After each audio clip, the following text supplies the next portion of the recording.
So जय हिंद everyone, I welcome you all to the force DVS YouTube channel. And AFCAT and CDS के results आ चुके हैं। जिन्होंने क्लियर किया है, heartiest congratulation to all of them.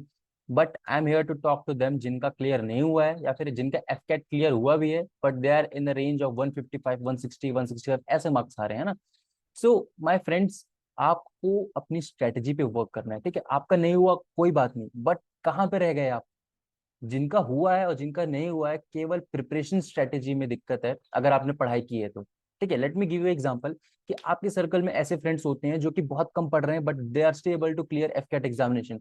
और कुछ फ्रेंड्स तो ऐसे हैं कि जो कि लिटरली थोड़ा बहुत पढ़ते हैं but they are able to score 200 marks. तो ऐसे स्टूडेंट्स को आप ऑब्जर्व करना, उनकी मैथमेटिक्स बहुत स्ट्रांग होती है, उनकी मैथ्स अच्छी होती है, they are able to score in arithmetic. बाकी जनरल अवेयरनेस और इंग्लिश तो ऐसा पार्ट नहीं कि किसी का स्कोरिंग पार्ट होता है। वो the scoring part is arithmetic and reasoning, and I am here to give you the solution and the strategy कि 200 plus FCAT में कैसे स्कोर करना है। Not only the solution and strategy but I will be talking very practical, I will be talking on a practical terms. ठीक है, so let me give you first my introduction कि आप लोगों को ये स्ट्रेटेजी दे कौन रहा है, ये स्ट्रेटेजी लेके कौन आया है। So my name is Priyanshu Pandey and I have cleared FCAT and CDS examination all the time I have appeared. I have scored 200 plus in FCAT in all the time, and I have also been recommended from 4 FSB Varanasi and from 20 SSB Bhopal for IM entry, and I am waiting for my merit list. So now it's me that I will be giving you that why it is so easy to score 200 plus in FCAT examination. Just you need to work upon your strategy. ठीक है, सब कुछ नहीं पढ़ना है, smart work करना है। And believe you me, at the end of this video you will be saying कि यार लिटरली इतना आसान है 200 प्लस स्कोर करना है FCAT में, क्या सिर्फ यही पढ़ना है? बिल्कुल। सो सब कुछ नहीं पढ़ना है, जो मैं दूंगा सिर्फ वही पढ़ना है, मींस इस वीडियो के थ्रू। तो पहले तो मैं यहाँ पे आपको एक सिलेबस दिखा देता हूँ, बिकॉज सिलेबस सबको पता है। ये छोटा सा FCAT का सिलेबस है, एक्चुअली छोटा सा नहीं है। जब भी अभी मैं आपको सिलेबस एक्चुअल में प्रोवाइड करूंगा, जब मैं आपको अभी सिलेबस दिखाऊंगा तब पता लगेगा कि सिलेबस FCAT का कितना बड़ा है। GS की तो कोई सीमा नहीं है कि जनरल अवेयरनेस कहाँ से आ रहा है आपका। तो वी हैव वर्बल एबिलिटी जो कि आपका इंग्लिश है। Then we have numeric ability, mathematics, reasoning and military aptitude. आपका रीजनिंग हो गया, जनरल अवेयरनेस हो गया, है ना। सो ये हो गया आपका FCAT का area.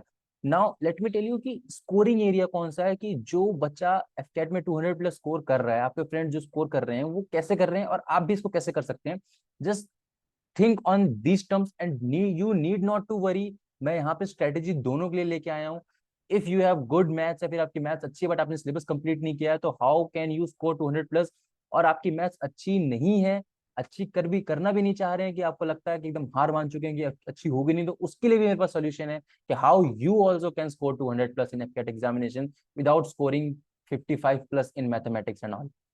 So just be with me till the end. Now we have क्या हमारे पास FCAT में क्या आ जाता है यहाँ पे, जनरल अवेयरनेस। सबसे पहले मैं लूंगा आपका न्यूमेरिक एबिलिटी। देन हमारे पास आ जाता है reasoning ability and military aptitude. उसके बाद आ जाता है आपका जनरल अवेयरनेस, एंड देन आपका आता है वर्बल एबिलिटी इन इंग्लिश। ठीक है, ये हो गया आपका FCAT का एक सिलेबस जो कि आपके FCAT में सब्जेक्ट्स आते हैं टोटल। ठीक है, सपोज किसी बच्चे ने अरिथमेटिक पूरी खत्म कर दिया है। अरिथमेटिक आपको खत्म करनी ही करनी है at any cost, because not only FCAT, हर एक एग्जाम में arithmetic is very important. So arithmetic complete होती है, अरिथमेटिक में आते हैं 20 questions, and if you are able to score 20 on 20, which is possible, I'm not telling you that to scoring 25 on 25 question is possible in general awareness or English में 30 on 30 possible है, नहीं, but in numeric ability it is possible because there is a very fixed set and that I will be giving you। ठीक है, 20 on 20 किसमें है, numeric ability में। कितने marks हो गए आपके, 60 मार्क्स हो गए, बट स्टिल मैं इसको यहाँ पे लिख लेता हूँ 55 मार्क्स। क्यों? क्योंकि मान लो 18 मार्क क्वेश्चन नहीं कर पाया वो, समटाइम्स एक क्वेश्चन रह जाता है। रीजनिंग एबिलिटी ऐसा है कि सबका स्ट्रॉन्ग पॉइंट होता है, everybody is able to do this reasoning ability. ठीक है, इसमें हर कोई एटलीस्ट 24 आउट ऑफ 25 क्वेश्चन कर ही रहा है, बट स्टिल 23 भी कर ले रहा है तो कोई बात नहीं। सपोज रीजनिंग एबिलिटी में आप लेके आ रहे हो कितने, 70 मार्क्स। ठीक है, कितना हो गया ये 55 एंड 70 कितना हो गया, 125 मार्क्स। नाउ एक बहुत मिनिमम, आपने हल्की से तैयारी की है तो आप कितना, एटलीस्ट मैं मान चल रहा हूँ कि आपने GS में 10 क्वेश्चन किए हैं, एंड आपने इंग्लिश जो कि आपके इंग्लिश वर्बल एबिलिटी उसमें आपने सिर्फ 15 क्वेश्चन ही करेक्ट किए, इफेक्टिव करेक्ट। हालांकि इंग्लिश ऐसी है कि इफ यू विल वर्क तो इसमें 25 क्वेश्चन करना ही करना है, एंड जनरल अवेयरनेस में एटलीस्ट 15 टारगेट करना है। बट मैं एक बहुत मिनिमम लेके चल रहा हूँ कि कैसे by working on just 2 weak areas you can score 200 plus. आप सिर्फ 10 कर रहे हैं और इसमें से 15 कर रहे हैं, इफेक्टिव बता रहा हूँ मैं। इसमें आपके 30 मार्क्स, इसमें आपके आपके कितनी 45 मार्क्स, 75 इसमें और ऐड कर लो, कितना स्कोर हो गया, 200 हो गया। ये तो हंसते हंसते आ गए, है ना। But it is not that easy कि 200 हम ले ही आएंगे। You need to work upon your arithmetic and reasoning. Reasoning अच्छी है तो उसको इस लेवल तक लाना है कि उसमें आप एटलीस्ट 23 या 24 क्वेश्चन को अटेम्प्ट कर ही सकें, ठीक है। सो अरिथमेटिक इंप्रूव कैसे करेंगे, I will be telling you that, and in the and I will be also telling you कि अब आप न्यूमेरिक एबिलिटी कर ही नहीं पा रहे तो हाउ कैन यू स्कोर, ठीक है। दिस इज अ पीडीएफ, आप इसकी प्रूफ रीडिंग करा लेना, पूरा जितना भी मैंने आगे का बनाया हुआ है आपको ये कहीं मिल जाए तो यू जस्ट टेल मी, ठीक है। मैंने पूरे के पूरे numeric ability, general awareness, English and reasoning के टॉपिक्स एंड उसमें भी आने वाले सब टॉपिक्स को अलग कर लिया है कि कितने टाइप ऑफ क्वेश्चंस बन सकते हैं आपके मैथमेटिक्स में, ठीक है। So just remove this number system for today, क्योंकि नंबर सिस्टम जितना मैंने यहाँ पे लिख दिया उतना तो नहीं आता है। नंबर सिस्टम बेसिकली सीडीएस में हाई लेवल पे आता है। ये नंबर सिस्टम, डेसिमल फ्रैक्शन और सिंप्लीफिकेशन, इन तीन को मिला के आपके 1 से 2 क्वेश्चन आ जाते हैं, ठीक है। इसमें बेसिकली क्या आता है, कन्वर्जन वाला क्वेश्चन आ जाता है जो कि इजी होता है काफी, और you need to learn it first क्योंकि आपके आगे भी बहुत काम आता है। देन क्या आता है आपका बोर्ड मार्क्स के क्वेश्चन आते हैं जो कि सिंपल कैलकुलेशन टाइप के क्वेश्चन होते हैं, ठीक है। उसके बाद क्या आपका चैप्टर अर्थमेटिक यहाँ से स्टार्ट होती है परसेंटेज से। परसेंटेज में आपका आता है कन्वर्जन वाला, बेसिक फ्रैक्शन एंड चार्ट वगैरह, ठीक है। अब इसमें टाइप ऑफ क्वेश्चन क्या क्या है, मोर और लेस इनकम वाले क्वेश्चन हो गए, रिवर्स रेशियो कॉन्सेप्ट जिसमें एक्सपेंडिचर प्राइस कंजप्शन होता है, इनकम टैक्स बेस्ड क्वेश्चन हो गया, सक्सेसिव परसेंटेज चेंज हो गया आपका, income is equals to expenditure plus saving वाले क्वेश्चन हो गए, इलेक्शन और पॉपुलेशन बेस्ड क्वेश्चन हो गए, and commission and Venn diagram. ये हो गए आपके परसेंटेज के सारे टाइप्स, ठीक है। एंड ये मटेरियल मिलेगा आपको कहीं, आप कहीं से भी निकाल के इसको पढ़ सकते हैं। And if you want us to help then join your Telegram channel, force DVS Telegram channel, and वहां पर आकर के आप अपने डाउट्स हमको दे सकते हैं कि what how to prepare, and we will be helping you that. तो कमीशन मेल डायग्राम हो गया, देन रेशियो प्रोपोर्शन, ठीक है। परसेंटेज एंड रेशियो प्रोपोर्शन काफी सिमिलर चैप्टर्स हैं, यहाँ पे बस परसेंटेज है उसी को हम रेशियो में कन्वर्ट कर लेते हैं, यही हमको सीखना है पूरी अरिथमेटिक्स में, ठीक है। तो उसके बाद जो रेशियो के अलग से क्वेश्चन होते हैं वो तो simple ratio, compound ratio, direct inverse ratio question आते हैं, कैसे डायरेक्ट प्रोपोर्शनल, मीन प्रोपोर्शन के क्वेश्चन आते हैं, थर्ड प्रोपोर्शन, फोर्थ प्रोपोर्शन, वो सब हो गया। Then partnership, mixture and alligation, ये अलग चैप्टर है बट मैंने इसको रेशियो में रख दिया है, ये अलग ही चैप्टर है। एंड इसके भी यही alligation, population, income, profit loss, ठीक है। कॉन्सेंट्रेशन, मिक्सर में कॉन्सेंट्रेशन हो गया, रिप्लेसमेंट हो गया, इंक्रीज डिक्रीज हो गया, तो ये सारे टाइप्स हैं। देन प्रॉफिट लॉस में आपके सारे टाइप्स हो गए, मार्कअप वाले क्वेश्चन, बेसिक क्वेश्चन आते हैं, सक्सेसिव प्रॉफिट एंड लॉस हो गया, CP of X is equals to SP of Y type question होते हैं, डिस्काउंट और सक्सेसिव डिस्काउंट हो गया, और डिसऑनेस्ट शॉपकीपर, कि कोई शॉपकीपर है और वो क्या करता है कि दूध में इतना पानी मिला लेता है तो कितना प्रॉफिट हुआ, इस टाइप के क्वेश्चन होते हैं। इंटरेस्ट आता है आपका चैप्टर, ठीक है, सिंपल इंटरेस्ट, कंपाउंड इंटरेस्ट हो गया, ठीक है, प्रॉब्लम ऑन कैलकुलेशन हो गया। सिंपल इंटरेस्ट बहुत इजी है इसलिए मैंने उसमें उसके भी सब टॉपिक्स नहीं लिखे, बट कंपाउंड इंटरेस्ट के ये रहे, ठीक है। स्केलिंग फैक्टर होता है, ठीक है, हाफ ईयरली क्वार्टरली वाले क्वेश्चन होते हैं, ठीक है। एक्स टाइम ग्रो हो जाता है एन ईयर्स में, इसके क्वेश्चन होते हैं। Then difference between CI and SI पूछ लेता है, 2 ईयर का, कभी 3 ईयर का, ऐसे क्वेश्चन होते हैं। मिसलेनियस क्वेश्चन होते हैं इंटरेस्ट के। देन टाइम एंड वर्क के आपके ये सारे क्वेश्चन हो गए, किसके, time and work, efficiency, basic question हो गए, वर्किंग टुगेदर वाले, कोई काम छोड़ के चला गया, अल्टरनेट डे वाले क्वेश्चन हो गए, मैन वुमेन बॉयज वाले, M1D1 वाले क्वेश्चन होते हैं, मिलिट्री राशन के क्वेश्चन होते हैं, कॉन्ट्रैक्टर और number of man and women के कॉन्सेप्ट होते हैं, बॉयज वाले कॉन्सेप्ट होते हैं, मिसलिनियस, एंड देन लास्ट में का पाइप एंड सिस्टम, ठीक है। Then time, speed and distance में कैसे क्वेश्चन आते हैं, बेसिक क्वेश्चन होते हैं। इसमें आपको सीखना क्या है कि रेशियो का रिलेशन कैसा है, कि सिर्फ रेशियो से आप क्वेश्चन कैसे सॉल्व कर सकते हो, बिना पेन उठाए कैसे सॉल्व कर सकते हो, ये लिटरली ऐसे क्वेश्चन आते हैं आपके एग्जाम में। स्पीड इंक्रीज डिक्रीज वाले क्वेश्चन आते हैं, ठीक है, अर्ली पहुंचा, लेट पहुंचा, इस टाइप के क्वेश्चन आते हैं। एवरेज स्पीड के क्वेश्चन आते हैं, रिलेटिव स्पीड के आते हैं, थीफ एंड पुलिस वाले क्वेश्चन आते हैं। Train, boat and boat stream and race, ये अलग चैप्टर जाते हैं इसी के अंदर की, इसके भी काफी टाइप्स हैं। उसके बाद आपका एवरेज आता है अर्थमेटिक में, ठीक है, कैलकुलेशन हो गया, average speed, age, weight, height, marks, इसके क्वेश्चन आते हैं। फैमिली की इनकम के, कोई फैमिली से छोड़ के जा रहा है, आ रहा है, नया मेंबर आ रहा है, कैसे क्वेश्चन सॉल्व करेंगे। चेंज इन रेशियो कर दिया, डाटा कर दिया, व्हेन डाटा इज मिसरेड, ऐसे क्वेश्चन आते हैं कि एग्जाम में 36 मार्क्स आए, उसको 63 लिख दिया गया, तो एवरेज में क्या चेंज आएगा, है ना। फिर मिसलिनियस क्वेश्चन आते हैं। देन वी हैव मेंसुरेशन, और मैंने यहाँ पे जो लिखा है रेक्टेंगल, स्क्वायर, सर्कल, ट्रायंगल, ये तो मैंने लिखा है, बट इसके अलावा भी एरे या पेरीमीटर में इस बार के एफकेट में देखा गया था कि कोन के क्वेश्चन आए थे, तो 3D के क्वेश्चन भी आ रहे हैं बट इजी है। फिर आपका एक फेवरेट क्लॉक का क्वेश्चन आता है जो कि बहुत इजी होता है। इस बार एक क्लॉक का क्वेश्चन आ गया था, थोड़ा सा डिफिकल्ट हो गया था सॉल्व करना उसको, but it was a easy question. जब आप उसको पढ़ोगे, फिर जब मैं उसको तरीका बताऊंगा तो इट शोज कि वो कितना इजी क्वेश्चन था सॉल्व करना, ठीक है। क्लॉक पूरा एक ही फॉर्मूले पे वो चैप्टर पूरा डिपेंडेंट है हमारा। उसके बाद I won't be talking about reasoning much, आप इसको टेलीग्राम से डाउनलोड करके इस पीडीएफ को देख सकते हो, रीजनिंग में क्या क्या आता है वैसे, क्योंकि रीजनिंग सब लोग कर लेते हैं और रीजनिंग में इतना डिटेल में जाने की जरूरत है भी नहीं, क्योंकि एफकेट की रीजनिंग आसान है। Everybody is able to score 24 या 23 question, able to they are able to do that, ठीक है। एनालॉजी हो गया, आपका क्लासिफिकेशन होगा, इसमें नंबर, अल्फाबेट हो गया, जनरल क्लासिफिकेशन, प्रॉपर्टीज हो गया, ये सब आते हैं। डॉट सिचुएशंस आती हैं आपकी, ठीक है, सीरीज आ गया, coding decoding, blood relations, puzzle test, sequence, sequential आ गया, डायरेक्शनल टेस्ट आ गया, logical Venn diagram, alphabet, number ranking and time sequence आ गया, मैथमेटिकल ऑपरेशंस में बोर्ड मास वगैरह आ जाता है, अर्थमेटिकल रीजनिंग आती है, मैट्रिक्स आता है, असर्शन रीजंस भी आते हैं, सिटिंग अरेंजमेंट। ये सारे क्वेश्चंस आपके स्टेटमेंट कंक्लूजन वाले क्वेश्चंस जो हैं आपके इसमें रीजनिंग में आते हैं, ठीक है।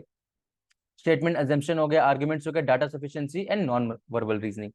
तो ये पूरा रीजनिंग का सिलेबस हो गया आपका, जो कि आपको पढ़ना है। And reasoning, I am telling you कि रीजनिंग में 24 से 23 स्कोर करना इज मस्ट, एटलीस्ट मस्ट, क्योंकि ये एक ऐसा पार्ट है कि इसको तो इसमें कोई वीक है उसको लेके नहीं चलना मेरे को, क्योंकि ये पार्ट आपको स्कोर करना ही करना है एफकेट के लिए। Definitely smart work is very much required, ठीक है। तो अभी हम देखते हैं, अभी हमने बात की मैथ्स एंड रीजनिंग की, ठीक है, ये हो गया मैथ्स एंड ये हो गया रीजनिंग। सो अगर आपने ये सारे टाइप्स पढ़ लिए, सपोज इस सारे टाइप से कहीं पे वीडियो अवेलेबल है जिसमें कि एक एक टाइप करके सारे टाइप समझाए गए हुए हैं, तो वो सारे टाइप आपने पढ़ लिए, so is it not possible to score 130? 130 if you are good in catching mathematics, ठीक है, मैथमेटिक्स के कॉन्सेप्ट आप बहुत अच्छे से कैच कर लेते हो, so it is very easy, ठीक है। 60 on 60 मैथ्स में टारगेट रखो, 55 आता है तो भी कोई बात नहीं है, 75 on 75 इंग्लिश में, रीजनिंग में टारगेट रखो, 70 आते हैं तो कोई भी बात नहीं, 125 मार्क्स इज वेरी गुड। बाकी दो सब्जेक्ट्स में अगर आप 40 मार्क्स भी लेके आ रहे हो तो आपकी कट ऑफ तो क्लियर है, कट ऑफ तो क्लियर है, बट हम लोग यहाँ पे 200 प्लस की बात करने के लिए आए हुए हैं ना। सो हो गया ये। Now I will be talking about the students जिनके लिए मैथमेटिक्स में स्कोर करना पॉसिबल नहीं हो रहा है, they are not able to find the content and not able to get the mathematics, क्योंकि बैकग्राउंड है ही नहीं बिल्कुल भी, 10th के बाद मैथ्स प्रॉपर ही छूट गई है ना। सो आपके लिए कौन सा पार्ट बढ़ गया? Verbal ability in English and then general awareness. देखो मेहनत ज्यादा है, अगर मैथ्स में वर्क नहीं हो पाया तो फिर इसके अंदर मेहनत ज्यादा है, क्योंकि जहां याद करने की बारी आ जाती है, हाँ, वहां पे मेहनत ज्यादा करनी पड़ती है। सो इंग्लिश में बेसिकली कॉम्प्रिहेंशन, ये इंग्लिश का सिलेबस हो गया, ठीक है। Comprehension and reading ability same है। वोकैबलरी में अभी हमारा अच्छा हाल इसलिए चल रहा है क्योंकि अब कॉन्टेक्चुअल बेस्ड वोकैबलरी आने लग गई है। पहले डायरेक्ट आती थी, अब कॉन्टेक्चुअल बेस्ड और डायरेक्ट दोनों आती है, तो इससे काफी हेल्प होता है एलिमिनेशन यूज करने में। One word substitution, idioms and phrases, fill in the blanks. उसके बाद सेंटेंस कंप्लीशन आता है, पैरा जंबल आता है, क्लॉज टेस्ट आता है, सेंटेंस अरेंजमेंट आता है। But what my request is कि ये जो ग्रामर वाला पोर्शन, इसको एक बार आप तसल्ली से बैठ करके नोट्स बना के कंप्लीट करो, बिकॉज जब इसको एक बार आप कंप्लीट कर लोगे ना, तो फिर आपका वोकैबुलरी में भी हेल्प होगा थोड़ा सा, but sentence completion, para jumble, cloze test, sentence rearrangement, इन सब में ज्यादा हेल्प होगा। ये वाले चैप्टर बहुत ही इजीली सॉल्व होंगे अगर एक बार आप कर लेते हो तो, ठीक है। वर्ड यूसेज इसमें भी हेल्प होगा, और स्पॉटिंग द एरर तो पूरा आपका ग्रामर के नॉलेज के ऊपर ही डिपेंड करता है। देन रीडिंग स्किल्स, वही आपका कॉम्प्रिहेंशन ही है, क्योंकि कॉम्प्रिहेंड करना होता है इसके अंदर, ठीक है। सो इंग्लिश में if you have a good English basic, पहले से इंग्लिश पे कमांड है थोड़ी सी, तो you will be able to score 25 out of 30 in English, ठीक है। और जो ये स्कोर कर रहा है that is good, I won't मतलब मैं कहूंगा ही नहीं कि 30 on 30 कर सकते हो, क्योंकि इट इज कम, बहुत रेयर चांसेस यार, बहुत ही कोई होगा ऐसा जो कर रहा होगा, नहीं तो इंग्लिश में 30 on 30 कोई नहीं करता है, ठीक है। ये हो गया आपका इंग्लिश। देन आता है आपका मेन जनरल अवेयरनेस। देखो अगर आपकी मैथ्स वीक है तो जनरल अवेयरनेस पे वर्क करना पड़ेगा। और इस बार का जनरल अवेयरनेस का पेपर देखने के बाद व्हाट स्टूडेंट आर सेइंग कि general awareness very much unpredicted है, पता नहीं कहाँ से आ गई, कैसे कैसे क्वेश्चन आ गए, स्टैटिक से हम लोग थोड़ा बहुत स्टेटमेंट बेस्ड पे आ रहे हैं, है ना। So I am giving you this bracket of general awareness. आप इसको देखो और मुझे बताओ कि इसके बाहर क्या, इसके बाहर से क्या आया था, ठीक है। जनरल अवेयरनेस का भी मैं जो सिलेबस देने वाला हूँ उसमें से देखो, मुझे बताओ इसके बाहर से क्या आया था, इस टाइप के अलावा कोई टाइप आया था क्या? अनप्रिडिक्टेड नहीं है एक्चुअली, क्या सिलेबस बड़ा है तो सब कुछ पढ़ना भारी हो जाता है ना, इसलिए मैं कह रहा हूँ मैथ्स इंप्रूव करो। बट कोई बात नहीं, यू कैन स्टडी। देखो करंट अफेयर तो है ये सब, यहाँ इसको देखने की जरूरत नहीं है, क्योंकि करंट अफेयर में जो भी चल रहा है वो पढ़ना पड़ेगा इस टाइम पे, ठीक है। एंड डेफिनेटली पुराने करंट अफेयर्स भी आ रहे हैं, बट ऐसे नहीं कि कोई भी रैंडमली पुराना करंट अफेयर आ जाता है। जो न्यूज में होते हैं, जो भी न्यूज हेडलाइंस होते हैं वो कुछ रिलेटेड है उससे, तो वो आते हैं, ओके। देन आपका इंडियन हिस्ट्री से क्या आता है? Indus valley civilisation, Mauryan and Guptan empire, Mughal empire and then India independence movement, post independence India, ancient Indian dynasties and ruler, ठीक है। देखो सब कुछ नहीं पढ़ना है, इंडस वैली हो गया, जैसे कि फिर मौर्यन, गुप्ता, मुगल एम्पायर, इनमें कॉइन्स वगैरह पढ़ लिए हमने, कहाँ पे क्या पाया था ये पढ़ लिया। इंडियन इंडिपेंडेंट मूवमेंट में मैगजीन्स पढ़ लिए, किस फ्रीडम फाइटर ने क्या किया, गवर्नर जनरल कहाँ पे आए, सब। तो ये सारी एक तरह से अगर देखा जाए तो 10-10 मिनट्स की वीडियोज हैं, ठीक है। And if you want any help, के कंटेंट कहाँ मिलेगा, तो आप टेलीग्राम पे आओ हमारे, otherwise you can just download this PDF and search your content, जहां भी आपको लगे कि मेरे को लगता है ये कंटेंट बेस्ट है, वहां से आप आकर के इसको सॉल्व करो। ज्योग्राफी में भी सेम एफकेट ओरिएंटेड में बता रहा हूँ, ठीक है। फिजिकल फीचर्स पढ़ लिया हमने इंडिया का, climatic zones, major river, lakes and mountains पढ़ लिए, wildlife sanctuaries and national parks, earthquake and disasters, and important cities and their geographical significance. ये important topic है. इंडियन पॉलिटी में fundamental rights and duty, Indian constitution and it's की हो गया, president, prime minister, council of ministers, parliament, state legislature, election commission and recent constitutional amendments.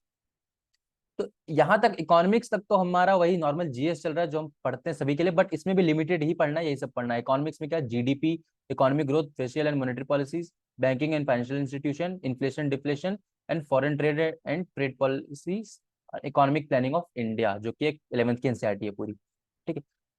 Science and technology हो गया, इस पे से ये वाले क्वेश्चन साइंस एंड टेक्नोलॉजी से सब आ जाते हैं. ठीक है. देखो, notable inventors and inventions and inventors आ जाता है. ठीक है. इमर्जिंग टेक्नोलॉजीज हो गया, biotechnologies, renewable energies, IT, communication, space agencies, mission, ये सारे साइंस एंड टेक से आते हैं. स्टैटिक क्वेश्चन आते हैं बेसिकली. अब हम स्टैटिक की तरफ बढ़ रहे हैं कि स्टैटिक से क्या क्या आता है. इन्वायरमेंट इकोलॉजी से क्या आता है, ग्लोबल वार्मिंग हो गया, climate change, biodiversity, conversation efforts, क्या क्या कमिटीज बन रही हैं वर्ल्ड वाइड, ये सब आ गया. ठीक है. पॉल्यूशन कंट्रोल मेजर्स क्या है, इंटरनेशनल एग्रीमेंट्स क्या क्या है इसके ऊपर, जितने भी बहुत लिमिटेड है, सारी 10-10 मिनट की वीडियोस हैं या फिर कंटेंट जो भी है. उसके बाद endangered species and their protection हो गया, सस्टेनेबल डेवलपमेंट गोल्स, ये सारा हो गया. डिफेंस से क्या क्या आता है, Indian defence forces, army, navy, air force, उसके बारे में सब कुछ कि कौन कौन से मिसाइल्स हैं, कौन कौन से एयरक्राफ्ट्स हैं. ठीक है. मेजर डिफेंस एक्विजिशन क्या हुआ है रिसेंट में, मॉडर्नाइजेशन एफर्ट्स क्या चल रहे हैं, border disputes, security challenge, counter terrorism operations, defence cooperation agreements, recent defence exercise. जो एक्सरसाइज तो बहुत बहुत इंपॉर्टेंट है, रिसेंट में जो एक्सरसाइज हुई वो सब आपको पढ़नी पड़ेंगी. इंटरनेशनल रिलेशन से क्या क्या आता है, foreign policies, United Nation agencies, bilateral multilateral treaties, cross border conflict जो भी चल रहा है, international trade and agreements, this is important, recent developments and neighbouring countries. ठीक है. बहुत ही फिक्स पैटर्न है, जीएस का भी बहुत ही फिक्स पैटर्न, बस सिलेबस थोड़ा सा बड़ा है. अवार्ड्स एंड ऑनर्स हो गए, ये रहा अवार्ड्स एंड ऑनर्स का ब्रैकेट, क्या क्या आता है, Padma award, Nobel prize, Booker prize, Filmfare awards. ठीक है. यही सब आता है. स्पोर्ट्स में क्या आता है, ओलंपिक, पैरा ओलंपिक, अभी क्रिकेट वर्ल्ड कप चलने वाला है इसलिए इसको भी मैंने डाल दिया यहाँ पे. विंबलडन, फीफा हो गया, ग्रैंड स्लैम्स हो गए, इनके विनर्स हो गए. एथलीट्स कौन कौन थे अभी रिसेंट न्यूज में, उनके अचीवमेंट्स. स्पोर्ट्स गवर्निंग बॉडीज कौन है, एसोसिएशन कौन है, प्रेसिडेंट कौन है, इस टाइप के question. Then sports stadium and venues, और एक जो मैंने यहाँ पे ऐड नहीं किया वो क्या है, स्पोर्ट्स टर्म्स, कि किस कौन सी टर्म कौन से स्पोर्ट्स से रिलेटेड है, ये सारी चीजें. ठीक है. तो ये सारी स्टैटिक पार्ट्स हैं जो कि इंपॉर्टेंट है. आर्ट एंड कल्चर से क्या क्या आता है, वो कोई एनसीईआरटी वाला आर्ट एंड कल्चर हमको नहीं पढ़ना है, जो कि हम सीडीएस पढ़ते हैं. बेसिकली क्लासिक डांस फॉर्म कौन सा डांस फॉर्म है, किस स्टेट का है, कहाँ फेमस है. क्लासिक म्यूजिक और म्यूजिशियन, कौन से उस्ताद कौन से इंस्ट्रूमेंट से रिलेटेड है, किस म्यूजिक के लिए फेमस है. ठीक है. Historical monuments and architectural styles जो भी है. Traditional festival and celebrations, Indian language and their scripts, कौन से स्टेट की क्या क्या है. ठीक है. Famous painters, sculptures and writer, ये सारी चीजें क्या स्टैटिक के पार्ट्स की हैं. देन बुक्स एंड ऑथर्स हो गया आपका आता है. नेशनल एंड इंटरनेशनल डेज आ गया, ये इनको स्पेसिफिकली देखने की जरूरत नहीं, मैंने एग्जांपल के तौर पे लिखा है. बेसिकली वो बहुत ही रैंडम है, उसको हम प्रेडिक्ट नहीं कर सकते हैं, और इसलिए मैं इसको छोड़ ही देता हूँ, क्योंकि यार एक ही ऐसी चीज है जो कि कहाँ से आ जाए, जो रिसेंट में चल रहा है, थोड़ा बहुत याद है, बहुत ही इंपॉर्टेंट है, उसको मैं पढ़ लेता हूँ. आप भी इसको कर सकते हैं. एंड गवर्नमेंट स्कीम्स, ठीक है, ये मैंने एग्जांपल के तौर पे स्कीम्स लिखी है, बट जो भी स्कीम न्यूज में चल रही है, फिर जो भी स्कीम नहीं आ रही है वो इंपॉर्टेंट है. मिसलेनियस से क्या आ गया आपका, famous personalities in various field, जैसे स्पोर्ट्स हो गया, एंटरटेनमेंट हो गया. ठीक है. और उनकी अचीवमेंट्स हो गई हैं. Historical landmarks and significance, space exploration, mission discoveries, important facts figures related to India and the world. Important facts मतलब कि ये भी वही सेम है, हमारा स्टैटिक टाइप है, लाइक सबसे बड़ा डेल्टा कौन सा है. तो इस ये मैंने एक एग्जांपल दिया बस. ठीक है. सो इस टाइप की चीजें हमको पढ़नी है. सो पूरा सिलेबस मिल गया आपको. Go to the Telegram and download this thing. Now let me conclude this. देखो टेलीग्राम हमारा कौन सा है, ये रहा, और आपको डिस्क्रिप्शन में भी इसका लिंक मिल जाएगा टेलीग्राम का. और you can contact us on WhatsApp, team आपको हेल्प करेगी. ठीक है. तो टेलीग्राम पे जाओ, पहले काम तो इस पीडीएफ को डाउनलोड कर लो. ठीक है. इसको मैंने पीडीएफ अलग बनाया, ये तो पीपीटी है. Now let me conclude. अब मैं उनकी बात करता हूँ कि जो कि जीएस और इंग्लिश को, जिनको इंग्लिश में स्कोर करना है, ठीक है, जिनकी मैथ्स वीक है, रीजनिंग तो हो करना ही करना है, बट मैं general science and general awareness and English की बात कर रहा हूँ. ठीक है. सो आपने अगर ये सारे टॉपिक्स जो मैंने भी दिए पढ़ लिए, so you will be able to do 20 questions out of 25 में से 20 क्वेश्चंस आप कर लेंगे. किसमें, जनरल अवेयरनेस में 25 में से 20 question. Because this 20 question is all 25 से 25 जनरल अवेयरनेस में कोई नहीं कर सकता, चाहे आप कितना भी पढ़ के चले जाओ. ठीक है. But I am giving you that कि 20 आप कर लोगे. इंग्लिश में आपको टारगेट करना चाहिए कि आप प्रैक्टिस रखो, इंग्लिश अच्छी है तो 25 करो. 30 आता है तो उसमें से आप 25 करो, है ना. अब स्कोर कितना हो गया जरा देखो तो सही. आप 20 इसमें कर रहे हो, 25 इसमें कर रहे हो, कितना हो गया, 60 + 75, 5 एंड 3, 135 कितना हो गया स्कोर इसमें हो गया. नाउ अब आप आते हैं मैथ्स एंड रीजनिंग. देखो मैथ्स बहुत वीक है, मैं मान ले रहा हूँ, but still you have to do at least 10 question. आप 10 ही क्वेश्चन करके आ पा रहे हो मैथ्स में, ठीक है। कितना हो गया इफेक्टिव, मैं सब चीज का इफेक्टिव गिन रहा हूँ, ठीक है, कि नेगेटिव मार्किंग मिला करके आप 10 क्वेश्चन कर पा रहे हो। 30 मार्क्स मैथ्स में आ गए आपके। देन आपका क्या बचा, रीजनिंग बचा। रीजनिंग में कितनी भी बेकार रीजनिंग हो उसकी, आई डोंट बिलीव कि एटलीस्ट 20 क्वेश्चन तो वो करेगा ही करेगा करेक्ट रीजनिंग में, ठीक है। 24 टारगेट होता है रीजनिंग में, सबसे एवरेज स्कोर 24 ही है, बट कितनी भी बेकार हो 20 क्वेश्चन वो रीजनिंग में करेगा ही करेगा। कितने मार्क्स हो गए उसके 20 क्वेश्चन करने के बाद रीजनिंग में? 60 मार्क्स, है ना। इसमें 90 ऐड कर दो एक बार जरा, तो 225 मार्क्स, है ना। मैंने क्या कहा था, at the end of the video आप देखोगे क्या रियली इतना इजी है स्कोर करना। But why I am focusing on maths, because इसमें एफर्ट्स बहुत ही ज्यादा है, स्मार्ट वर्क हम नहीं कर रहे हैं अगर पूरी जीएस पढ़ जा रहे हैं तो, जितनी भी मैंने आपको यहाँ पे प्रोवाइड करी है। And second thing is that कि ये वाला पार्ट थोड़ा सा डिफिकल्ट हो जाता है। Scoring 20 in GS, 20 question general awareness में is a very high score, मतलब आपको ने बहुत मेहनत की है जनरल अवेयरनेस में। एफ कैट में स्कोरिंग 20 क्वेश्चन करेक्ट करना है, ठीक है। So that is why I am coming here to the maths. If अगर आपने मैथ्स अच्छी कर ली अपनी, you are scoring 60 on 60 in maths, then you are scoring at least 24 question, मतलब कि 70 out of 75 in your English, not English, in your reasoning. English आपकी बहुत बेकार है, बहुत बेकार नहीं मतलब कि बेकार नहीं होती, कि इंग्लिश में आपके ज्यादा गलत हो गए। देखो इंग्लिश में भी एक प्रॉब्लम है कि आपका लक अच्छा है कि नहीं अच्छा है, आपने जो सिनोनिम एंटोनिम जो वोकैबुलरी जो इडियम एंड फ्रेजेस पढ़े हैं वही उस एग्जाम में आप काउंटर कर रहे हो तो लक अच्छा है, फिर उसी टाइप के आपकी लाइफ में जो आपने देखा है कर रहे हो। स्पॉटिंग देयर आर रूल्स आप रिकॉल कर पा रहे हो तो अच्छा है ना।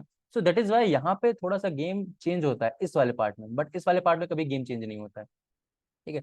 तो 60 on 60, 70 on 75 इंग्लिश में अगर आपने 18 क्वेश्चन ले रहा हूँ मैं, 18 क्वेश्चन कर रहे हैं यहाँ पे, 18 से 20 कर रहे हो, देन आप जनरल अवेयरनेस में मैं 12 to 15 का ब्रैकेट ले रहा हूँ, ठीक है। इधर पे मैं 18 ले रहा हूँ, इधर पे 12 ले रहा हूँ। 36 मार्क्स यहाँ पे आ गए, 18 का यहाँ पे, तो 54 मार्क्स यहाँ पे आ गए आपके। और इन दोनों को अगर मैं ऐड कर दूं तो मैं मान लेता हूँ 125 मार्क्स आपके यहाँ पे आ गए, 125। अब अगेन आप इनको ऐड कर दो जरा, 5 एंड देन 6 and 11, 215 मार्क्स, है ना। 200 कितना 15, 215 मार्क्स, 225 मार्क्स, तो इस 215 की तरफ जाओ ना। एंड लुक एट दिस, सिर्फ मैथ्स और रीजनिंग छोटी छोटी चीजें कितना ज्यादा चेंजेस ला रही है आपके टाइप में। कहना आसान है बट वर्क करना पड़ेगा इस 200 प्लस को करने के लिए, बट नॉट कि आप दिन भर घिसते रहें, दिन भर पढ़ते रहें। Just study smartly, study to get this marks, and it is that easy. Now what I am requesting you all to join the Telegram channel, and वहां पे आकर के आप इस पीडीएफ को डाउनलोड करो और पढ़ाई स्टार्ट कर दो, क्योंकि टाइम है अभी। And again it is not any 1 month 2 month 3 month strategies AFCAT की सारी 1-1.5 month की होती हैं। 2 महीने बाद भी मैं यही स्ट्रेटेजी बताऊंगा, क्योंकि अगर आप अभी स्टार्ट करोगे तो 1-1.5 महीने में सब खत्म हो जाएगा। उसके बाद you have to just give mocks and just keep practising and all, इसको पूछ सकते हो। नाउ स्टार्ट प्रिपरेशन, ठीक है। इफेक्टिवली पढ़ो, just look at the syllabus, क्या हमको पढ़ना है क्या नहीं पढ़ना है, कहाँ से क्या मिले। मैथ्स में हर एक टॉपिक पे वीडियो कहाँ मिलेगी, जीएस में कहाँ मिलेगी, so just ask us on a Telegram, ठीक है। कंटेंट कहाँ मिलेगा, you can find it anywhere. Now start your preparation, जिनका नहीं हुआ जस्ट स्टार्ट राइट अवे, सीधे दिखाओ कि मेरा नहीं हुआ and I am here scoring 225 marks, ठीक है। So that's the difference. Maths improve करो, arithmetic खत्म कर जाओ without any doubt. So now you can start your preparation right away, and all the best to you all now.